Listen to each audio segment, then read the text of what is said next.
சில்லுன்னு கூலா தினம் தினம் ஜோரா குடிப்போம் லயன் ஸ்குவாஷ். எட்டு சுவைகளில் கொண்டாடத்தான் லயன் ஸ்குவாஷ் இருக்குது நம்மோடத்தான். லயன் ஸ்குவாஷ் அசல் பழங்களில் இருந்து தயாரிக்கப்பட்ட ரியல் ஸ்குவாஷ். கூலா ஜோரா. சாணக்கியா நேயர்களுக்கு வணக்கம். நீங்கள் பார்த்து கொண்டிருப்பது செவன் சென்ஸ். அதிமுகவின் முக்கிய முகங்களாக அறியப்பட்ட முன்னாள் அமைச்சர்களாக இருந்த பலர் திடீரென தமிழக வெற்றி கழகத்தில் இணைந்துள்ளனர். இப்போதுதான் சட்டமன்ற தேர்தலை முடிந்து புதிய அரசு ஆட்சி பொறுப்பேற்றிருக்கும் நிலையில் அடுத்த உள்ளாட்சி தேர்தல் குறித்த பேச்சு இப்போவே ஒரு சூடுபிடிக்க தொடங்கியுள்ளது. இது குறித்து விளக்குவதற்கு நமது ஆசிரியர் நம்மிடம் இருந்துள்ளார். வணக்கம் சார். நேற்று நம்ம பார்க்குறோம், அதிமுகவுடைய முக்கிய முகங்களாக அறியப்பட்ட அமைச்சர்கள் கடம்பூர் தென் மண்டலத்தில் கடம்பூர் ராஜு அவர்கள் இருந்து, கிழக்கு மண்டலத்தில் எம்சி சம்பத் அவர்கள் இருந்து, 4 பேர் மேற்கு மண்டலத்தில் உடுமலை ராதாகிருஷ்ணன் அவர்கள் இருந்து ஒரு 4 பேர் தாவேக்கால அதிரடியாக இணைந்துள்ளனர்.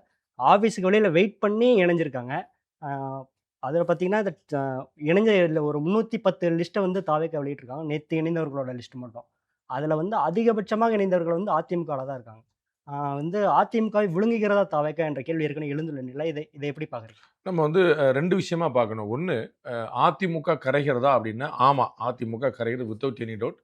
திரு எம்சி சம்பத்துக்கு ஒரு செல்வாக்கு இருக்குது, அதில் மறுக்க இருக்குல்ல. அவருடைய சகோதரர் அங்கே இருக்கிறார். 2 பேருமே ஏற்கனவே கட்சியில் இருந்தவங்க தான். அவரை மாற்றி இவர் வந்தார், இவரை மாற்றி அங்கே போனார் கடலூரில். கடம்பூர் ராஜுக்கு கோயில்பட்டில் ஒரு செல்வாக்கு இருக்குது, மாற்றுக்கருத்தில். இப்படி உடுமலை ராதாகிருஷ்ணனுக்கு உடுமலையில் ஒரு செல்வாக்கு இருக்குது, அதில் மாற்றுக்கருத்தில். மாதிரி ஒவ்வொரு தலைவர்களுக்குமே அந்தந்த பகுதியில் ஓரளவுக்கான செல்வாக்கு, அவர்களுடைய தனிப்பட்ட செல்வாக்கு. அதிமுகவுக்குன்னு ஒரு செல்வாக்கு இருப்பது போல அவர்களுக்குன்னு ஒரு தனிப்பட்ட செல்வாக்கு இருக்கிற பார்க்குறோம். அவர்கள் KN நேரு போல, ஏவா வேலு போல அவ்வளோ ஸ்ட்ராங் லீடர்ஸாக இல்லாமல் போனாலும் அவர்களுக்கான செல்வாக்கு இருப்பதை நம்ம மறுக்கிறீங்களா. ஏடிஎம்கேல சொல்கிறாங்க திரு எஸ்பி வேலுமணி போல இல்லை, ஆனாலும் அவங்களுக்கு செல்வாக்கு இருக்குது. இப்படி ஒவ்வொருத்தராக கொஞ்சம் கொஞ்சமாக போனாங்க அப்படின்னா, ஏற்கனவே உங்களுக்கு நினைவில் இருக்கும், திரு செங்கோட்டையன் அவர்கள் போன போதே நம்ம சொன்னோம், இப்படி ஒவ்வொரு ஓட்டாக போயிட்டே போகுதுன்னா அது பெரிய அளவு பாதிக்கும். ஒரு அருமையான குரல், பீலிபை சாகாடும் அச்சிரும் அப்பண்டம் சால மிகுத்து பெரிய அப்படின்னு.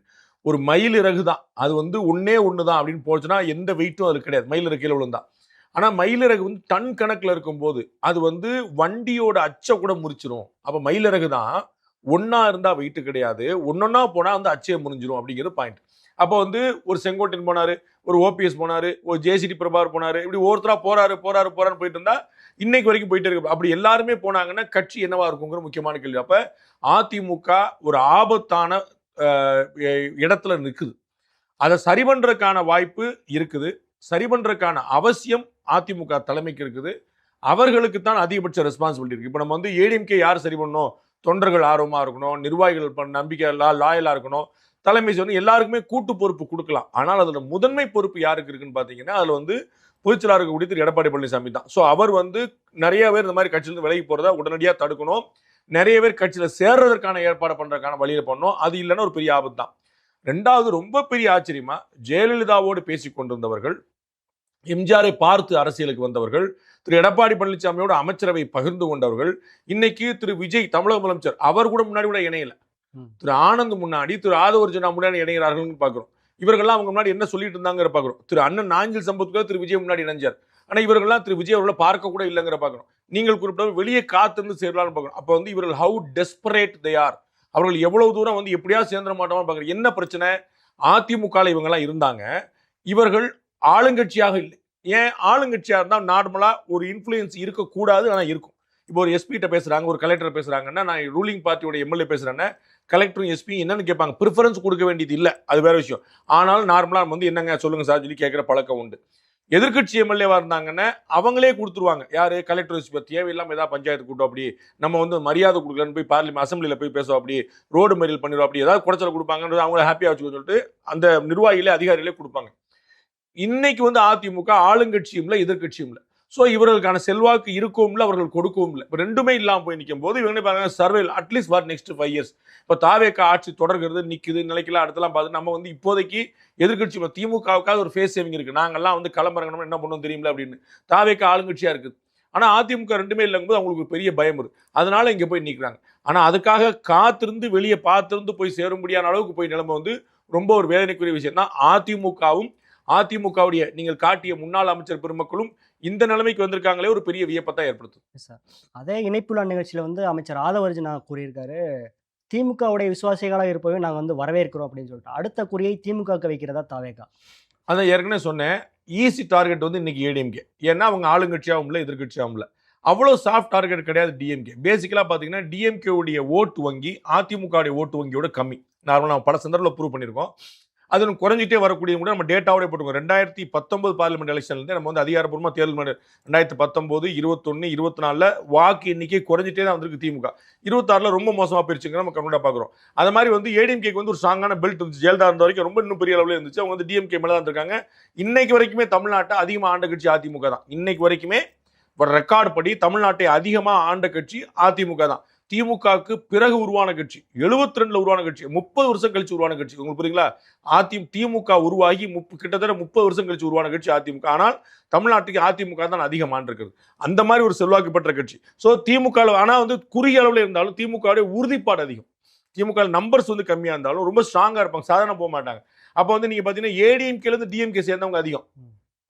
இப்போ ஏடிஎம்கேல இங்கே போய் நிற்கிறாங்கல்ல தாவைக்கல, அந்த மாதிரி ஏடிஎம்கே நீ பார்த்துருவோம். செந்தில் பாலாஜிலேருந்து, ராஜகண்ணப்பிலேருந்து, சேகர் பாபுலேருந்து, அனிதா ராதாகிருஷ்ணன்லேருந்து, ஏவாவிலேருந்து, ரகுபதியிலேருந்து நிறைய பேர் நீங்கள் சொல்லிட்டே போனால் வந்து ஏகப்பட்ட பேர் சேர்ந்துருக்காங்க டிஎம்கேலேருந்து ஏடிஎம்கே.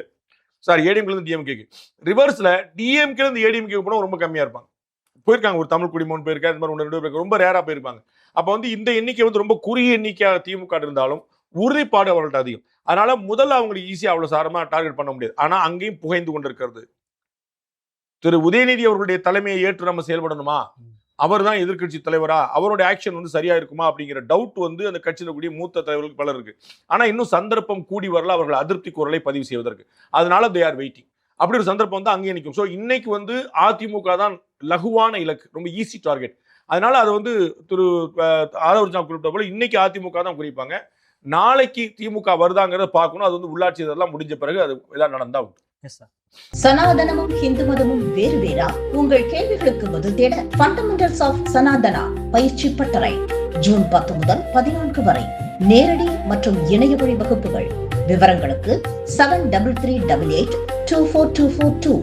இன்னைக்கு நம்ம பார்க்குறோம் திமுகவுடைய இணைப்பு விழா. இன்னைக்கு ஒரு நிகழ்ச்சி நடந்தது. அதில் வந்து முதல்வர் திமுக தலைவரான ஸ்டாலின் அவர்கள் பேசுகிறார். 6 மாதம் வந்து இந்த கவர்மெண்ட் விமர்சிக்க வேணாம் அப்படிங்கிற டிசிஷனில் தான் இருந்தோம். ஆனால் நடக்கிறதெல்லாம் பார்க்கும்போது இவங்க கிரிட்டிசைஸ் பண்ணாமல் இருக்க முடியல. 3 மாதத்துலேயே இந்த ஆட்சி கலைஞ்சாலும் வாய்ப்பு இருக்குது அப்படிங்கிற ஒரு பாயிண்ட்டை சொல்லியிருக்காரு.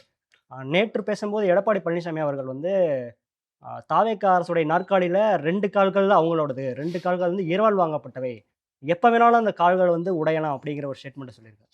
ரெண்டுமே ஒரே குரல் மாதிரி தெரியும். அது வந்து ஒரே ஆசை, அவ்வளோதான். அவர்களுடைய மனதின் குரல். பாரத பிரதமர் நரேந்திர மோடி கொடுக்குறாரு. அது மாதிரி இந்த 2 பேருடைய மனதின் குரல் என்ன, இந்த ஆட்சி சீக்கிரமே கலைஞ்சிடணும் அப்படின்னு நினைக்கிறாங்க. ஏன் ஆட்சி நிலை நின்றுச்சுன்னா இன்னைக்கு இருக்கிறத விட அதிகமான பேர் விஜய் நல்லவர்ப்பா அப்படின்னு கிளம்பிடுவாங்க. இன்னைக்கு வந்து விஜய்க்கு ஆதரவாக கிட்டத்தட்ட 1.25 கோடி பேர் வாக்களிச்சிருக்கிறாங்க. நிலை நின்றுச்சு அப்படின்னா அந்த ஆட்சி சரியா இருக்கு சரியா இல்லைன்னு விவாதம் வரும். உங்களுக்கு புரியுங்களா? அப்ப சரியா இருக்குங்கிற எண்ணிக்கை கொஞ்சம் கூடக்கூடிய வாய்ப்பு உண்டு. அப்ப இருக்க விழுந்த ஓட்டோட கூட விழுந்திருக்க வாய்ப்பு. அப்ப நிலை நின்றுச்சுன்னா பெரிய திரு எடப்பாடி பழனிசாமி அதிமுக பொறுத்தவரை நிலை நின்றதுக்கான முக்கியமான காரணம் அவருடைய 4 ஆண்டு ஆட்சி. அவர் 2017 21 4 ஆண்டு ஆட்சியில் இருந்தபோது அவர் நல்லவர் தான்ப்பா, எதுவும் ஒன்றும் பிரச்சனை இல்லைப்பா அப்படின்னு அவருக்கு பாசிட்டிவான ஓட்டு ஒன்று வந்து ரெடி ஆயிடுச்சு. அதை மாதிரி திரு விஜய் அவர்கள் நிலை நின்றுட்டாங்கன்னா அவங்களுக்கு வந்து அவருக்கு பாசிட்டிவா ஒன்று ஃபார்ம் ஆயிரும்.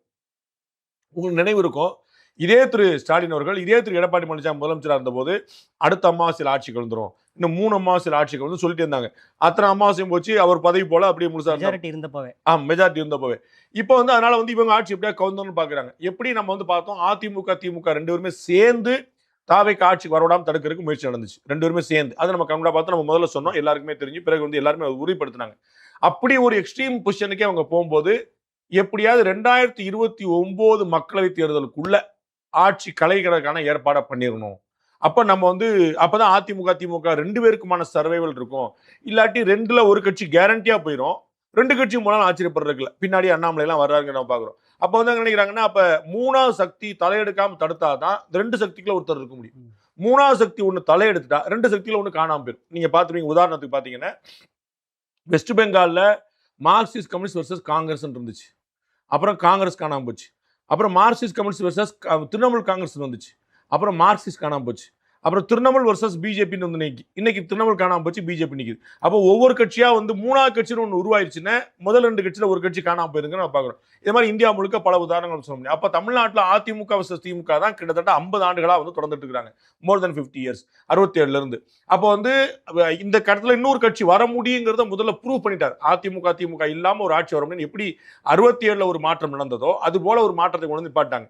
அப்போ வந்து இது வந்து 2 கட்சிகள், 2 திராவிட கட்சிகள் ஒரு பெரிய பயத்தை ஏற்படுது. இவர் வந்துட்டாருன்னா நம்ம வந்து நின்னுட்டாருன்னா பெரிய சிக்கலாரும். வந்தாரு சமாளிக்க முடியாது. உங்களுக்கு நினைவு இருக்கும், அகில இந்திய அளவுல தேவேகவுடா, ஐகே குஜ்ரால், விபி சிங், சந்திரசேகர், வாஜ்பாய் இப்படின்னு பல கவர்மெண்ட் வந்த போது அவங்களுக்குலாம் ஆதரவு கொடுத்து காலி பண்ணி காங்கிரஸ் கட்சி கடைசியில் என்ன சொல்லிச்சுன்னா, நிலையான ஆட்சி வேணுமா நீங்க காங்கிரஸால தான் கொடுக்க முடியும்னு சொல்லி சொன்னாங்க. ஏன்னா மக்களுக்குமே இந்த நம்பிக்கை போயிருச்சு. என்னங்க ஆளுக்கு வர்றாங்க, 10 நாள் கவர்மெண்ட், 13 நாள் கவர்மெண்ட், 6 மாசம் கவர்மெண்ட் இப்படி போயிட்டு இருக்கேன்னு நிலையான கவர்மெண்ட் காங்கிரஸ் அதை மாதிரி நினைக்கிறாங்க. திராவிட ஆட்சி தான் தொடரணும், அதிமுக திமுக தொடரும். இங்க தமிழக வெற்றி கழகம் ஒருத்தர் புதுசா கட்சி ஆரம்பிச்சு புதுசா பிரிச்சு புதுசுக்கு ஆட்சிக்கு வந்துட்டாருங்கிறோம் அவங்களுக்கு பீதியை கிளப்புது. அதனால 2 பேரும் ஒரே குரல் தான் பேசுவாங்க. இதே மாதிரி தான் பேசிட்டு தான் பார்க்கணும். முயற்சி நடப்பது உண்மை. அது வந்து எப்படியாவது காலி பண்ணி 2029க்குள்ள தேர்தலை கொண்டு வரணும். அப்பதான் டீஸ்டெபிலைஸ் ஆனா தான் நம்ம சமாளிக்க முடியுங்கிற என்னைக்கு எண்ணம் இருக்கிற உண்மை. திரு எடப்பாடி பழனிசாமி சொன்னது போல 2 கால் அவருடைய சொந்த கால், 2 கால் வந்து இன்னொருத்தவங்க அப்படி சொல்ல முடியாது. நீங்க பெர்சன்டேஜ் ரேஷியோவா பாத்தீங்கன்னா 107 எம்எல்ஏக்கள் சொந்தமா அவங்கள்ட்ட இருக்கிறாங்க. ஒரு 15 எம்எல்ஏக்கள் தான் அவங்களுக்கு தயவு தேவைப்படுது வெளியில இருந்து. அவங்களுக்கு வந்து சப்போர்ட் நல்லா கம்ஃபர்ட்டா இருக்கிறதுக்கு. அதனால நம்பரா பாத்தீங்கன்னா 10 எம்எல்ஏ தான் தேவைப்படுது, 11 எம்எல்ஏ தான் கரெக்டா தேவைப்படுது. நம்பரா பாத்தீங்கன்னா ஒரு 15 எம்எல்ஏ தான் கம்ஃபர்ட்டா இருப்பாங்க இடத்துல. அதனால வந்து அந்த பெர்சன்டேஜ் ரேஷியோ வந்து 2:2 50-50ங்கிறது கிடையாது. அவங்க வந்து 90% அவங்கள்ட்ட இருக்கு, 10% அவங்கள்ட்ட இல்லை. அதனால வந்து 2 கால் அவங்க சொல்ல முடியாது. அந்த 2 காலையும் இதற்கு முன்னாடி அதிமுக திமுக செய்ய துணியாத விஷயத்தை, அகில இந்திய பாஜக செய்திருந்த விஷயத்தை என்ன செஞ்சிட்டார் அப்படின்னா அவங்களையும் அமைச்சர்களை சேர்த்துட்டார். இப்ப திரு திருமாவளவன் அவர்கள் குறிப்பிடுகிறார், வன்னி அரசு அமைச்சராகக்கூடிய வாய்ப்பை நான் தடுப்பது நியாயமாக இருக்காது. IUML-க்கு இப்படி ஒரு வாய்ப்பு வரலாற்றுல இனிமேலும் கிடைக்குமானே தெரியாது. இதற்கு முன்னாடி கிடைச்சதே இல்லை, இனிமேல் கிடைக்குமான்னு தெரியாது. அப்ப இவர்களுக்கெல்லாம் வந்து வாய்ப்பே கிடையாது. அப்படிங்கும் போது ஒரு வாய்ப்பு வந்திருக்கும், வரலாற்று வாய்ப்பு. காங்கிரஸ் கட்சி இன்னைக்கு 50 வருஷம் கழிச்சு இன்னைக்கு அமைச்சர் இருப்பாங்க. 5 எம்எல்ஏ, 2 மந்திரி, 1 ராஜ்யசபா. இத மாதிரி ஒரு பம்பர் லக்கி பிரைஸ் கிடைக்குமா? இருக்காது. இடைத்தேர்தல் வேற சீட்டு கேட்க போறதா ஒரு பேச்சு இருக்கு. கேட்பாங்க, எல்லாரும் கேட்பாங்க. விடுதலை சிறுத்தைகள் கேட்குதுன்றாங்க. அதனால கேட்க வேண்டியதானே.